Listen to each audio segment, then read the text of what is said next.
নমস্কার। আরও আরেকবার মনোবিদ অনন্যা ভট্টাচার্য আমি আপনাদের সাথে নতুন একটি টপিক ডিসকাশন করার জন্য। আজকের টপিক কিন্তু হোয়াট অটিজম ইজ।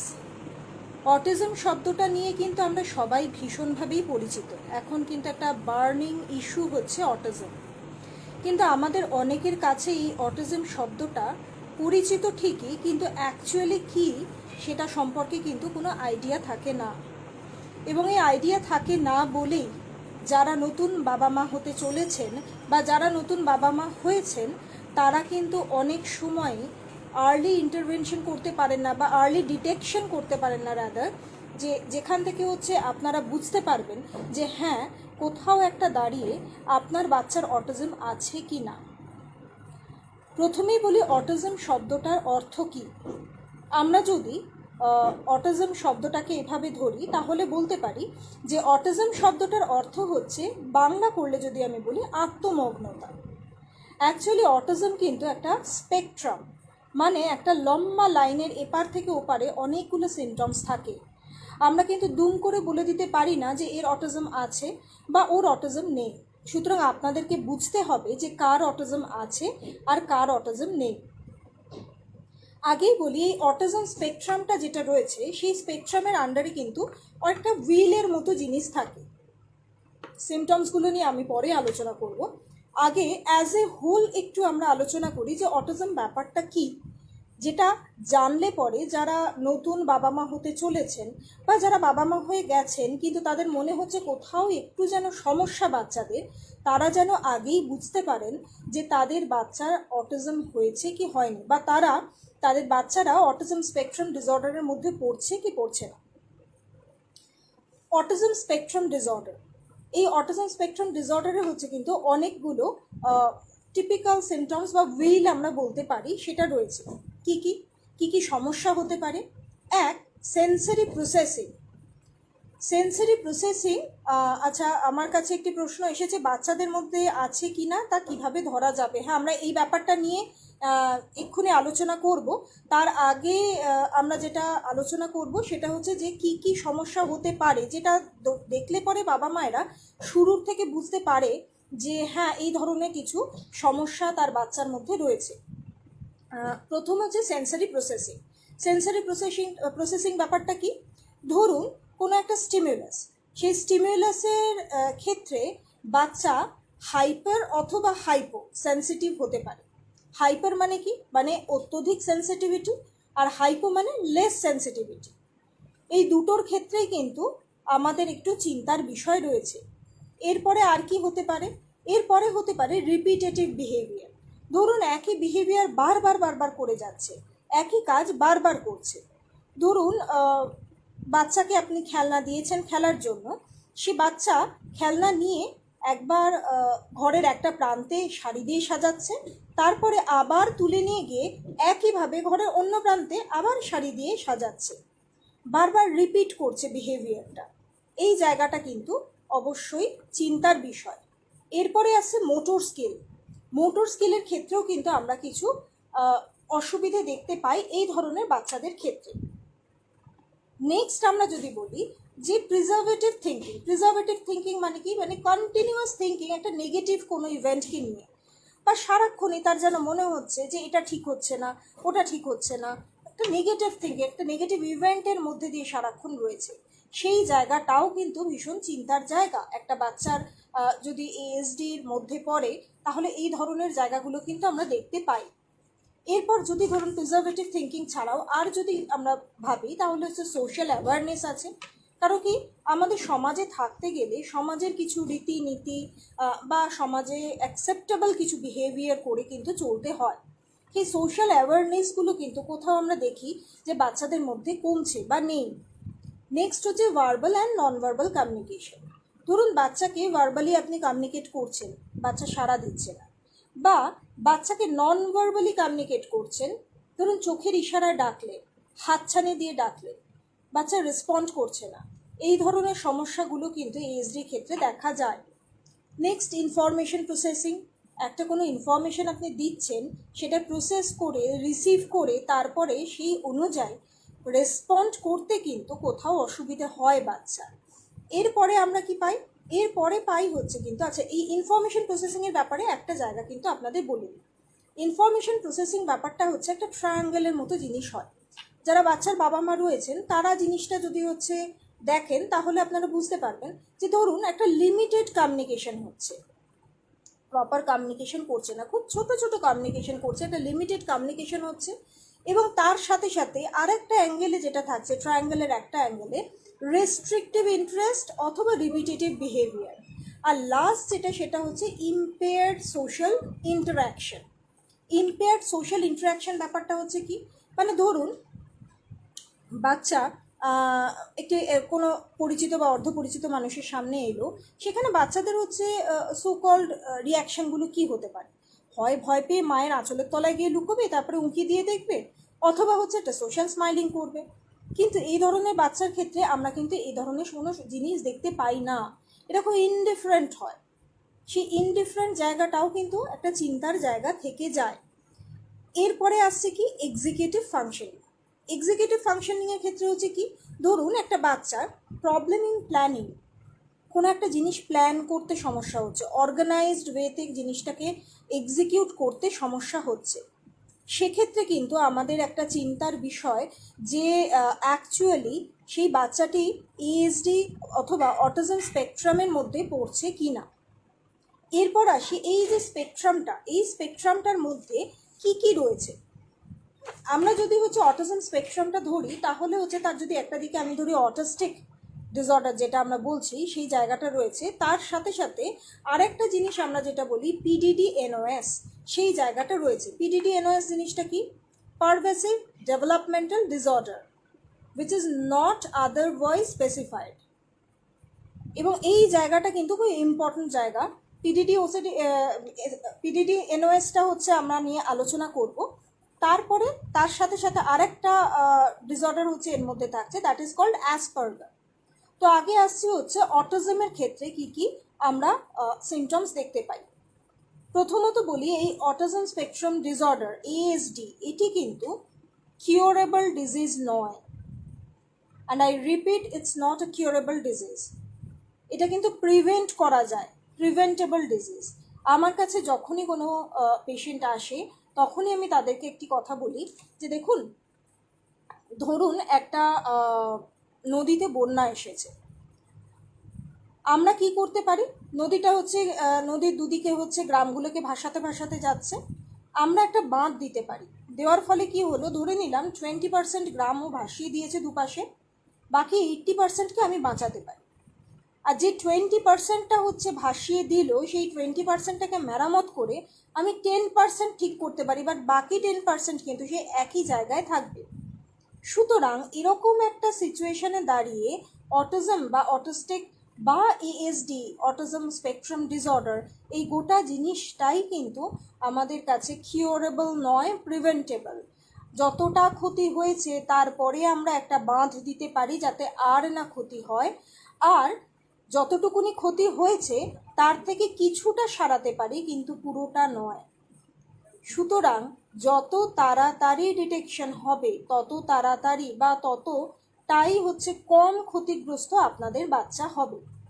এবার বলি যে এই অটিজম স্পেকট্রাম ডিসঅর্ডারের ক্ষেত্রে আপনারা বুঝবেন কি করে। ইউজুয়ালি বাচ্চা যখন হাঁটে তখন হচ্ছে আমরা দেখি সাইড ওয়াক করতে শুরু করছে।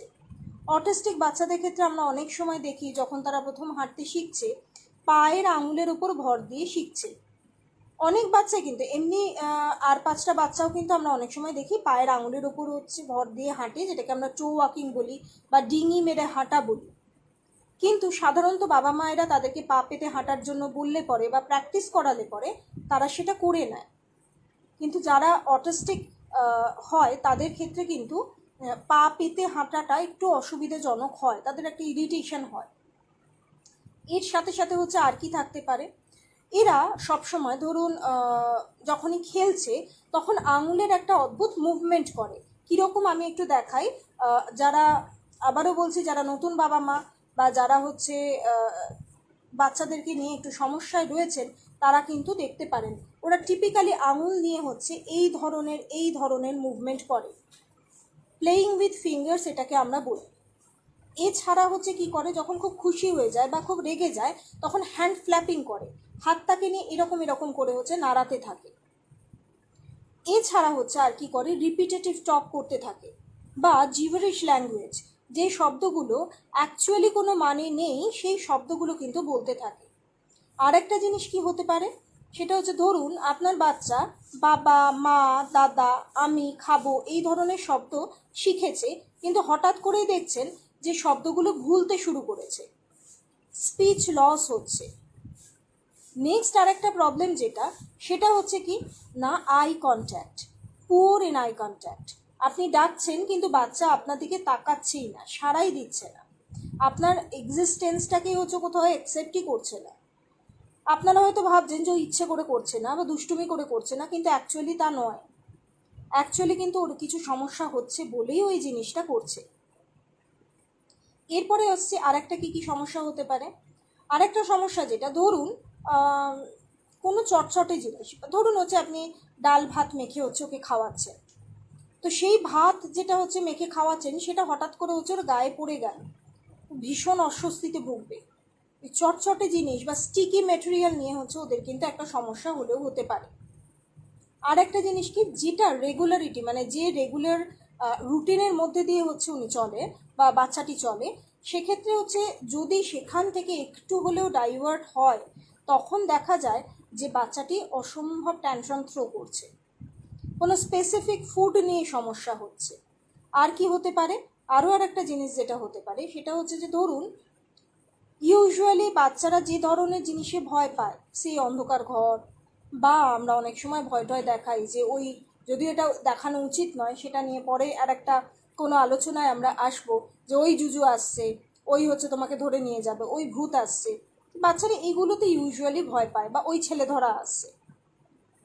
কিন্তু এদের ক্ষেত্রে কিন্তু এরা খুব ইনডিফারেন্ট হয়, কোনো সো কল্ড যে জিনিসগুলোতে আর 5টা বাচ্চা ভয় পায়, এরা তাতে ভয় পায় না। তাহলে ভয় কিসে পায় বা পেতে পারে, কোনো একটা হঠাৎ করে অন্য জিনিস, মানে ধরুন একটা ফুলদানি, অথবা ধরুন একটা পেন বা একটা পেন্সিল, সেটা দেখে হচ্ছে অসম্ভব ভয় পেতে শুরু করলো। তো এরকম সিচুয়েশনে কিন্তু আমাদের সবার আগে যেটা দরকার, যে বাচ্চা শুধু কথা বলছে না তার জন্য ভেবে নিয়ে আসবেন না, এই সিমটমসগুলো যখনই আপনারা দেখবেন সাথে সাথে নিয়ে আসবেন। মাথায় রাখবেন, অটিস্টিক বাচ্চাদের ক্ষেত্রে 2 ইয়ার্স অনওয়ার্ডস থেকে কিন্তু সিমটমস দেখা যায়। যে সিমটমসগুলো বললাম, সেই সিমটমসগুলো যদি আপনারা একটু লক্ষ্য রাখেন এবং শুরুতেই আসেন, তাহলে কিন্তু অনেকাংশেই আমরা আপনার বাচ্চাকে সুস্থ করে দিতে পারি। আবারও বলছি, অনেকাংশে, পুরো নয়। তার কারণ কতটা তার অসুবিধে হয়েছে বা কতটা কোনো ক্ষতি হয়েছে, সেটা কিন্তু আমাদেরকে দেখতে হয়, এবং সেটা থ্রু সাইকোমেট্রিক টেস্টিং আমাদেরকে দেখতে হয়। অটিজম আছে তার জন্য সোকল্ড কোনো ব্লাড টেস্ট বা এই ধরনের কোনো কিছু নেই, থ্রু সাইকোমেট্রিক টেস্টিংয়ে কিন্তু আমাদেরকে বুঝতে হয় যে ওর এই মুহূর্তে কী সিচুয়েশন রয়েছে। এরপর আসছে হচ্ছে পিডিডি এনওএস এর ক্ষেত্রে। What is that? পারভেসিভ developmental disorder not otherwise specified. তো এই পিডিডি এনওএস এর ক্ষেত্রে হচ্ছে আমরা কি দেখি, একটা অ্যাটিপিক্যাল বা ইনঅ্যাপ্রোপ্রিয়েট সোশ্যাল বিহেভিয়ার।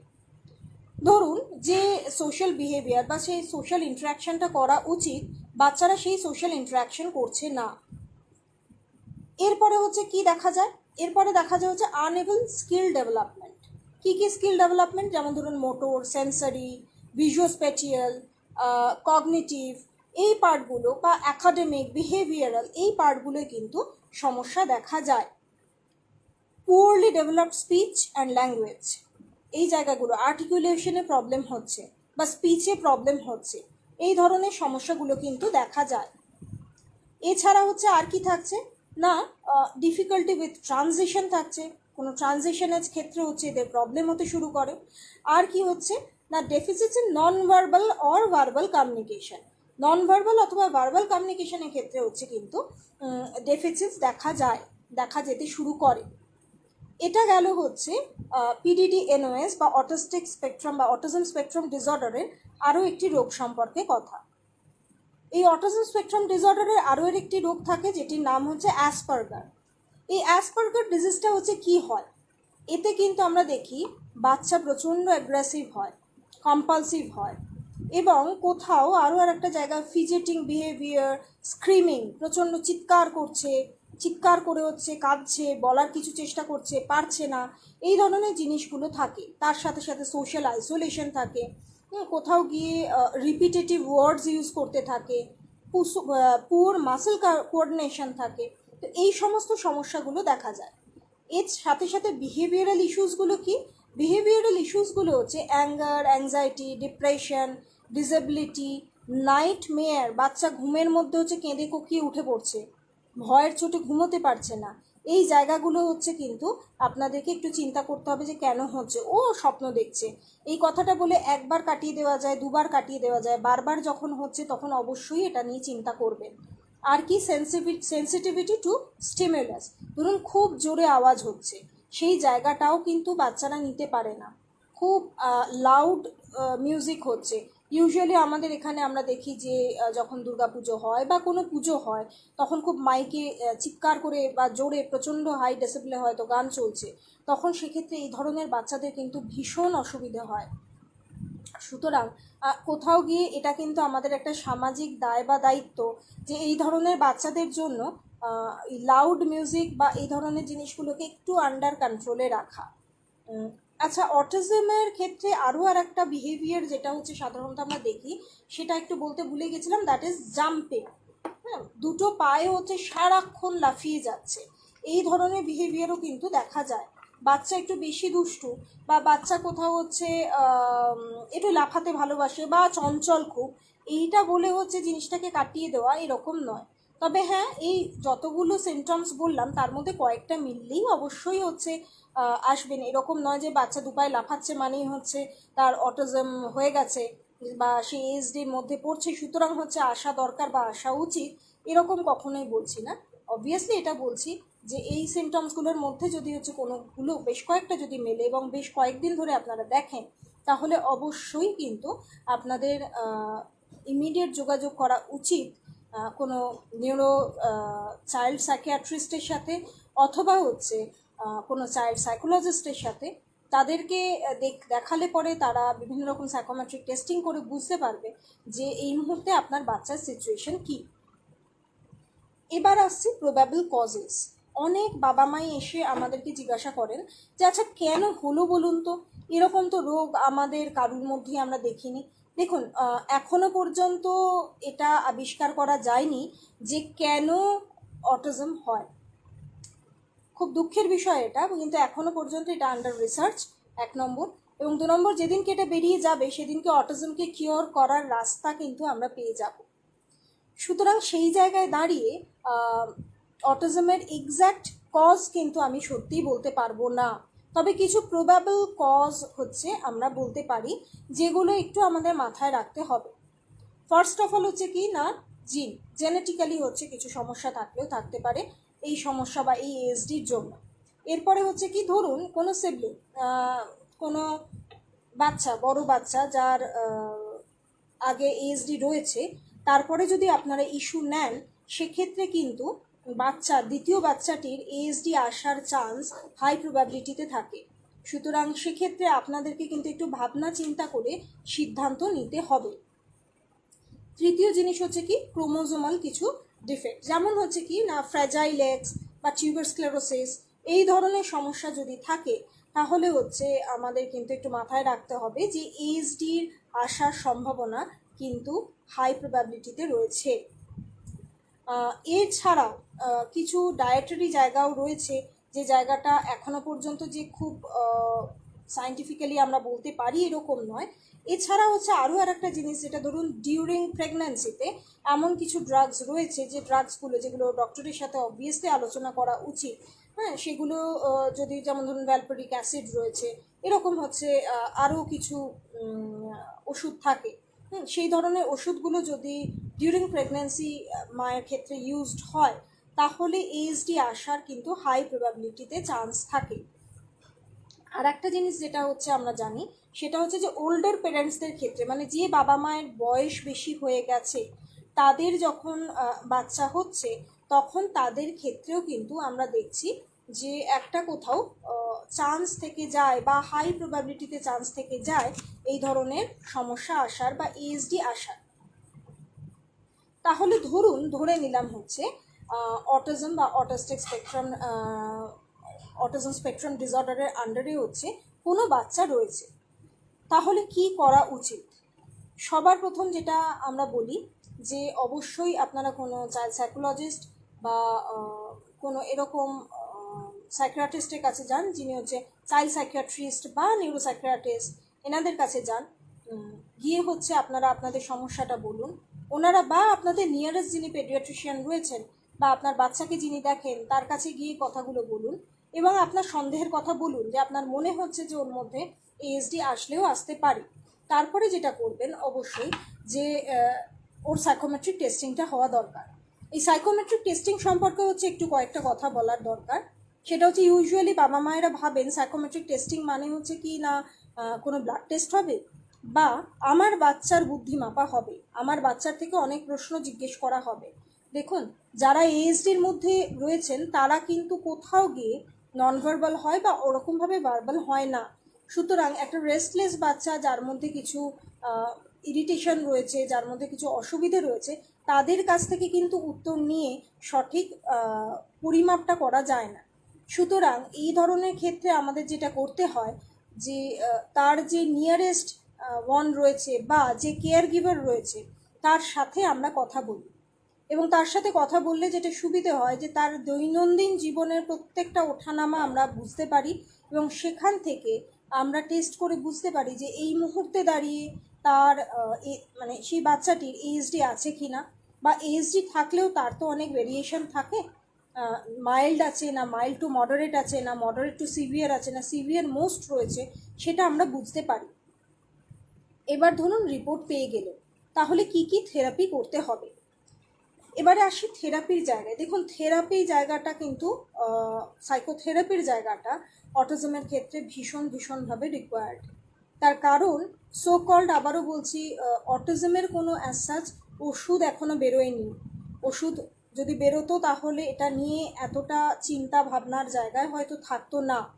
সুতরাং যে জিনিসটা সো কল্ড আমরা যেটা ভাবি যে একটা চুটকি মারবো আর হচ্ছে সমস্ত কিছু সেরে যাবে, সেভাবে কিন্তু অটিজমটা সারে না, বা অটিজম সারে এই কথাটাই আমরা দাবি করতে পারি না। তো সুতরাং আমরা প্রিভেন্ট করার জন্য কি কি করতে পারি, বিভিন্ন থেরাপি ইন্ট্রোডিউস করতে পারি। কি কি থেরাপি ইউজ করতে পারি? এক, প্লে থেরাপি। প্লে থেরাপি জিনিসটা কি? প্লে থেরাপি আমরা সাধারণত প্লে রুমটায় যখন দেখি তখন আমরা ভাবি আরে এই খেলনাগুলো তো হচ্ছে আমার বাড়িতেও আছে। ট্রু, আপনার বাড়িতেও আছে, আপনার বাচ্চা এই খেলনাগুলো নিয়ে খেলে। কিন্তু মজার জিনিস হচ্ছে আপনার বাচ্চার মধ্যে যে সাপ্রেসড অ্যাগ্রেশনটা রয়েছে বা আপনার বাচ্চার মধ্যে এমন অনেক নন ভার্বাল কমিউনিকেশন রয়েছে যেগুলো সে এক্সপ্রেস করতে পারে না, সে থ্রু প্লে থেরাপি সেগুলোকে ভেন্ট আউট করে দিতে পারে। তারপরে আসি হচ্ছে কি না বিহেভিয়ার মডিফিকেশন। এদের যেহেতু সোশ্যাল ইন্টারাকশন বা সোশ্যাল অ্যাওয়ারনেসের জায়গাটা খুব পুয়ার হয়, স্বাভাবিকভাবেই বিহেভিয়ারাল যে ইস্যুসগুলো বা বিহেভিয়ারাল ডিসকর্ডগুলো সেগুলো কিন্তু ভীষণভাবে আমরা দেখতে পাই। তো সুতরাং সে জায়গায় দাঁড়িয়ে behaviour modification one by one যদি করা যায় তাহলে দেখা যায় যে বাচ্চা কিন্তু অনেক তাড়াতাড়ি সো কল্ড সোশ্যালি ইন্টারাক্ট করতে শুরু করছে বা নিজের অনেক কিছু কাজ তারা করতে শুরু করে দিচ্ছে। এরপর আসছি আর্ট থেরাপি। দেখুন, আর্ট থেরাপি হচ্ছে এমন একটা জিনিস যেটার থ্রু দিয়ে যে কালার্সের থ্রু দিয়ে এদের থেরাপি করা হয় এবং এই ধরনের থেরাপির ক্ষেত্রে কিন্তু তাদের এই কালার ইউজ এবং কিভাবে ইউজ করছে তার পদ্ধতি এবং কি কি কালার ইউজ করছে সেগুলোকে ডিকোড করা হয় এবং সেগুলোকে করে একটা বাচ্চার ক্ষেত্রে কিন্তু অনেক পরবর্তীকালে আমরা দেখি যে অনেক কিছুই কিন্তু আমরা সাহায্য পাই এটাকে প্রিভেন্ট করার জন্য। এরপরে আসছি আরেকটি নতুন থেরাপি নিয়ে, that is called ABA therapy, applied behavioural analysis. এই অ্যাপ্লাইড বিহেভিয়ারাল অ্যানালিসিস জিনিসটা কি না, কোথাও গিয়ে বাচ্চাকে যদি একটা টাস্ক দেওয়া হয় সেই টাস্কটাকে প্রপারলি অ্যানালাইজ করে কিভাবে সেটাকে নিয়ে এগোবে সেটা নিয়ে কিন্তু অ্যাকচুয়ালি অ্যাপ্লাইড বিহেভিয়ারাল অ্যানালিসিসটা করা হয়। এই অ্যাপ্লাইড বিহেভিয়ারাল অ্যানালিসিসের মধ্যে কী কী থাকতে পারে? এক, পজিটিভ রিইনফোর্সমেন্ট থাকতে পারে।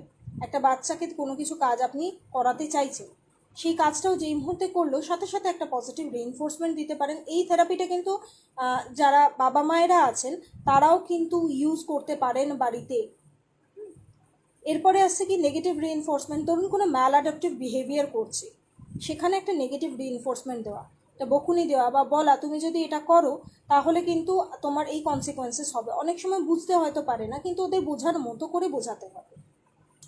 নেগেটিভ রিইনফোর্সমেন্ট হয়ে গেল। এরপরে হচ্ছে কি ইউজিং প্রম্পটস অ্যান্ড কিউজ। মানে ধরুন ওকে দিয়ে আপনি একটা কাজ করাবেন, সে দাঁত মাজাবেন, ঠিক আছে? তো তখন হচ্ছে ওকে হয়তো ঘুম থেকে উঠলো, ওঠার পর হচ্ছে ওকে দেখালেন, দাঁতটা দেখিয়ে বললেন এবার কি করব, ও হয়তো বললো দাঁত বা দাঁত মাজবো। তখন হচ্ছে আপনি আবার বাথরুমের দিকে আঙুলটা তুলে দিলেন, তাহলে কোথায় যাব, ও বাথরুমে গেল। দেন তারপরে হয়তো ব্রাশের দিকে আঙুলটা দেখি, এবার তাহলে কি নেব। মানে আমি কনস্ট্যান্টলি আপনি প্রম্পট করছেন, কিউজ দিচ্ছেন, এবং তার সাথে সাথে বাচ্চাটিও কিন্তু শিখছে আচ্ছা এটার পর এইটা করব। প্রত্যেকটা জায়গায় ও কিন্তু রিপ্লাই দিচ্ছে, আপনি প্রম্পট করছেন, আপনি কিউজ দিচ্ছেন, ও কিন্তু রিপ্লাই করছে। শুধু প্রম্পট অ্যান্ড কিউজের ক্ষেত্রেও কিন্তু খুব ভালো কাজ করে। আর নেক্সট হচ্ছে কি টাস্ক অ্যানালিসিস। এই পার্টটা সাইকোলজিস্টরা ইউজুয়ালি করে, টাস্ক অ্যানালিসিসের জায়গাটা। সুতরাং এই পার্টটা আপনাদের বাবা মায়েদের জন্য হচ্ছে আমি বললাম না, তার কারণ এটা প্রপারলি আপনারা বাড়িতে অ্যাপ্লাই করতে পারবেন না। আর কি না জেনারেলাইজেশন, এই কাজটা এরকমভাবে হচ্ছে করেছো তাহলে পরের কাজটা এরমভাবেই করবে। এই যে জেনারেলাইজেশনটা, এই জেনারেলাইজেশনটা কিন্তু ভীষণভাবেই কাজে দেয়।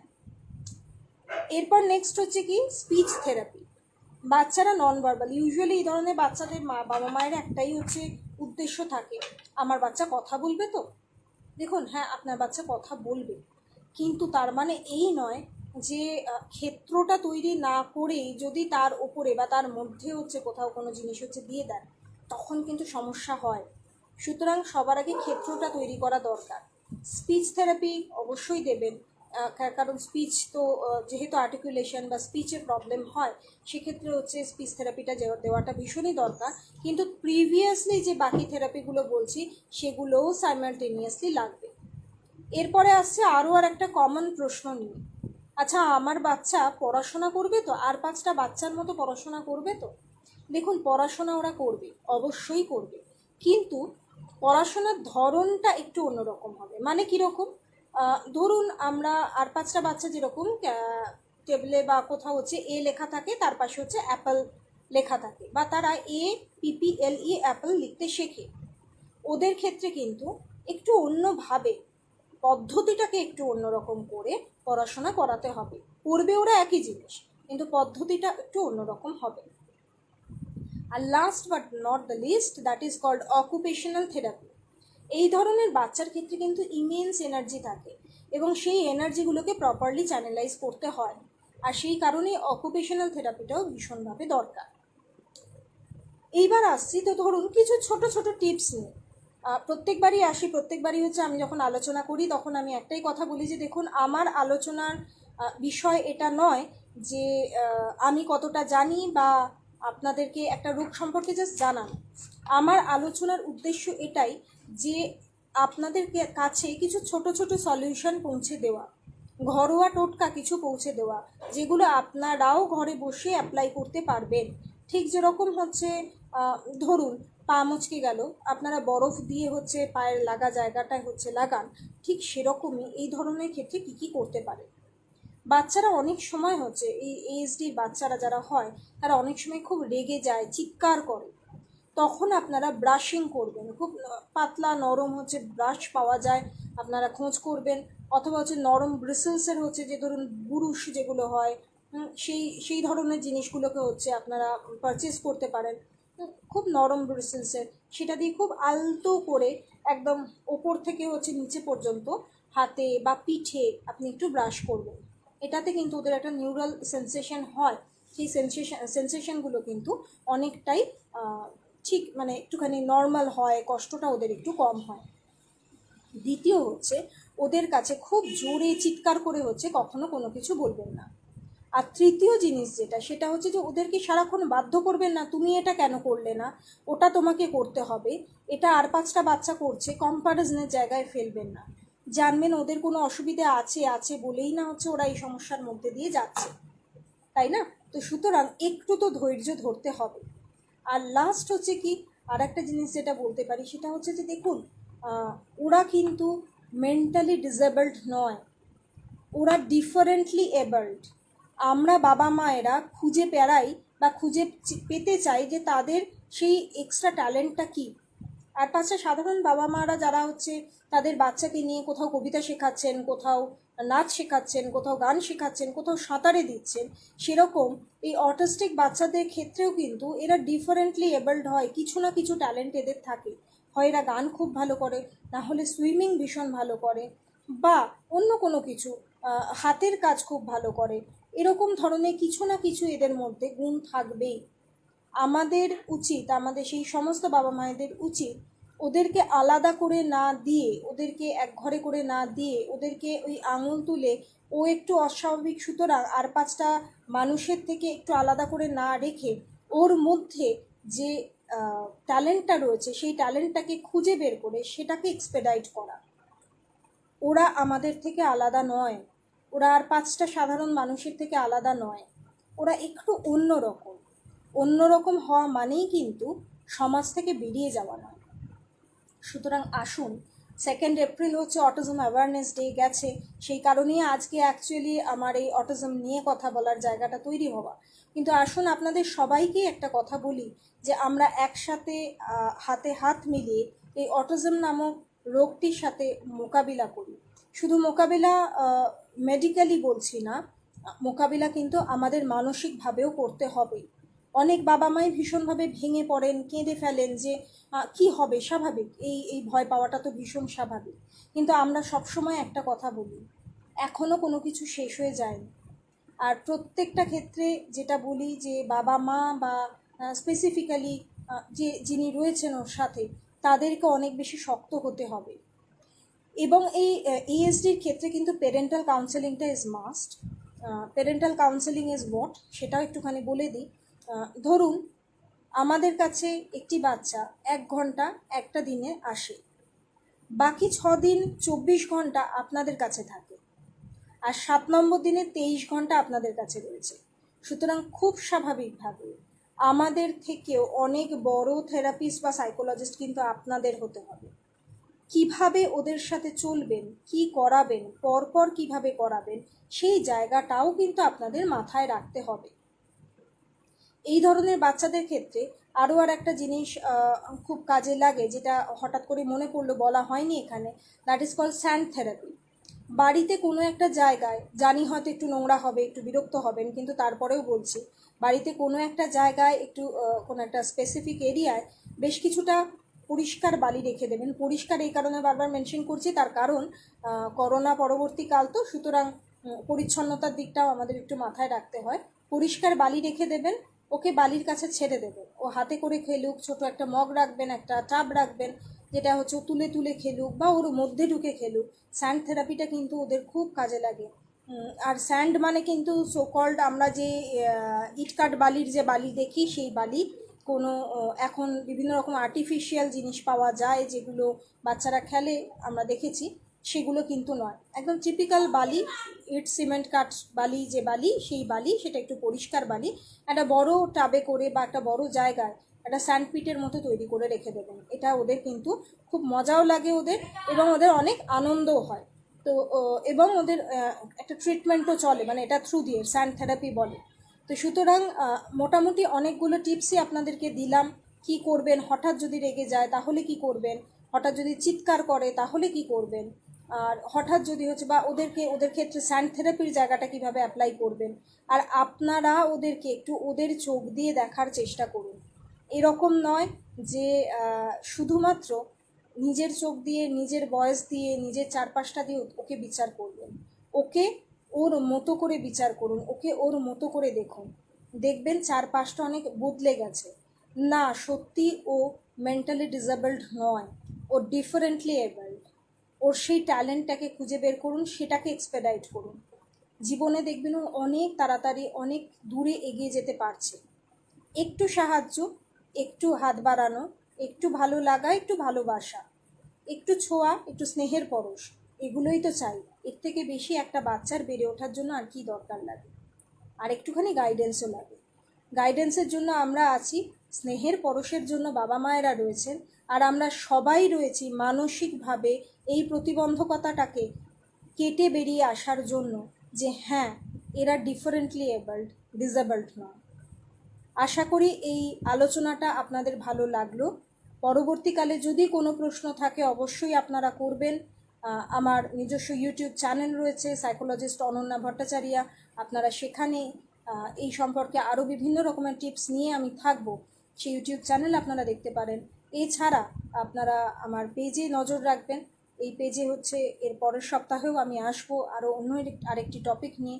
ইন দ্য মিন টাইম যদি কোনো প্রশ্ন থাকে তাহলে অবশ্যই আপনারা করতে পারেন, আমি নিশ্চয়ই তার উত্তর দেব বা দেওয়ার চেষ্টা করব। আশা করি ভালো লাগলো। ভালো থাকবেন, সাবধানে থাকবেন। নমস্কার।